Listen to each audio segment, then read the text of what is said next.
네. 우리 네 분 청년 참 수고 많았습니다. 그리고 경찰의 날도 축하드리고요. 또 오랫동안 근무를 하셔서 경찰에 대한 자부심도 많고, 오늘 또 우리 이게 김용판 의원님이나 또 서범서 의원님 존경하는 분들 말씀도 많이 잘 하셨고, 또 선배로서 충고도 하시던데요.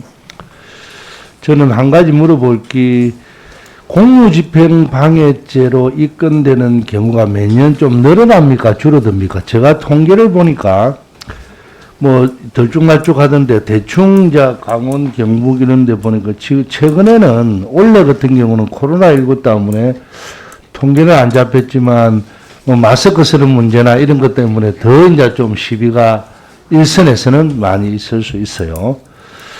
근데 결국 입건된 사람도 어떤 때는 우리가 이제 뭐 이래 뉴스에 보면 술 먹고 밤에 파출소 들어와서 지구대 들어와서 행패를 부리는 사람, 또 뭐 좀 가깝고 친하다고 막 이래 엉겨 붙고 하는 사람, 이런 경우에 폭행도 많이 당하고 또 이 냉가슴하는 경우도 있고 이렇습니다.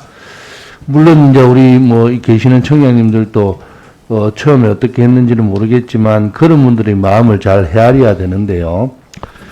이래 하면 어떤 데 잘못하면 이게 오남용이다 하고 공무집행 방해죄가 또 어떻게 하면 이 공무원들, 경찰 공무원들은 더 피해를 받고 뭐 이런 경우가 많죠.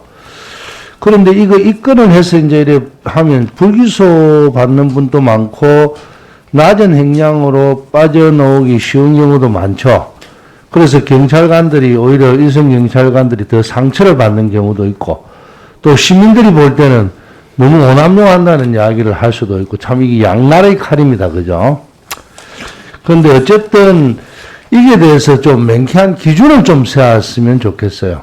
그리고 뭐 아까 우리 김용관 의원님도 말씀하시듯이 민노총이 만약에 집회를 건설 현장에 할 때 그런 거에 대해서는 아주 엄하게 하든지, 어쨌든 공권력은 좀 엄하다는 것은 비줘야 됩니다.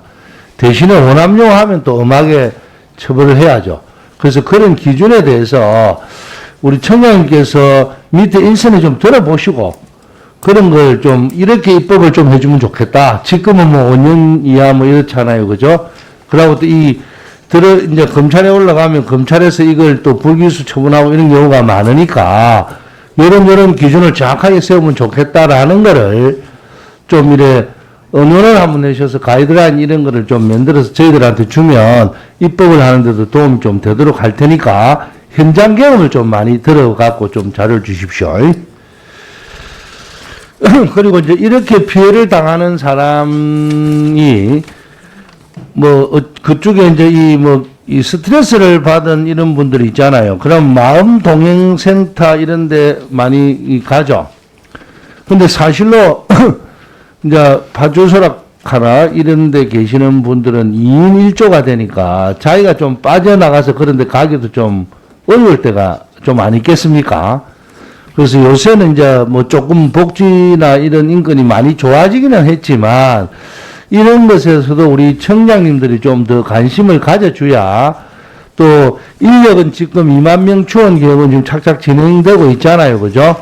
그래서 좀 그래 되면 어떤 시스템을 좀 만들 것인지도 한번 좀 관심을 가져주시고, 그리고 뭐 사실로 일선 경찰 공무원들은 이 공상을 입어도 복지 포인트로 뭐 보험에 들어가 있죠. 대다수가. 그래서 거기서 우선 받고, 그전에는 자기 돈으로 주갖고 만약에 이 공상이 처리가 안 되면 소송을 해서 또 뭐 이 민사로 또 해야 되고 뭐 이런 복잡한 경우가 있었는데, 이런 제도 좀 더 정착이 될 수 있게끔 복지 측면에서 좀 청장님들 의견이 있으시면 좀 주고, 또 좋은 개선 방향이 있으시면 좀 주셔야 되는데, 어쨌든 현장에 있는 분들이 최고 많이 알아요. 아까 이제 우리 서범수 의원님도 말씀을 하셨는데, 이 제도적으로 뭐가 좀 잘못되어 있는 거는 어쨌든 좀 찾아서 저희들한테 좀 요청도 하고, 이런 역할을 하는 게 사실로 청장님들이 그 직원들한테 존경받는 입장입니다. 또 물론 잘못되면 엄하게 해야죠.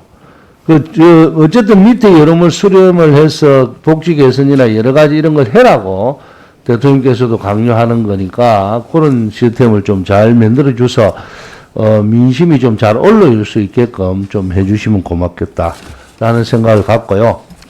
그리고 제주청장님 아까 말씀을 한번 하셨는데 자치경찰 장점하고 단점을 간단하게 한번 이야기를 한번 해보십시오. 예, 자치경찰은 지역 특성에 맞는 그 치안 서비스를 할 수 있다라는 장점을 둘 수 있겠고요.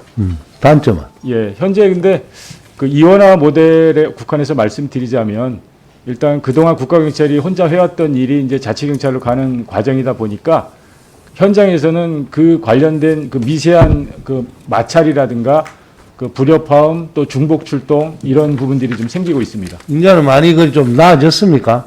저희들이 그 시범 운영이기 때문에 그 성공적인 시범 운영을 위해서 저희들이 그 집중적으로 관리해 나가고 있어서 하여튼 그 노하우나 그 경험이 예. 미래를 봤을 때 아주 중요한 거니까. 예.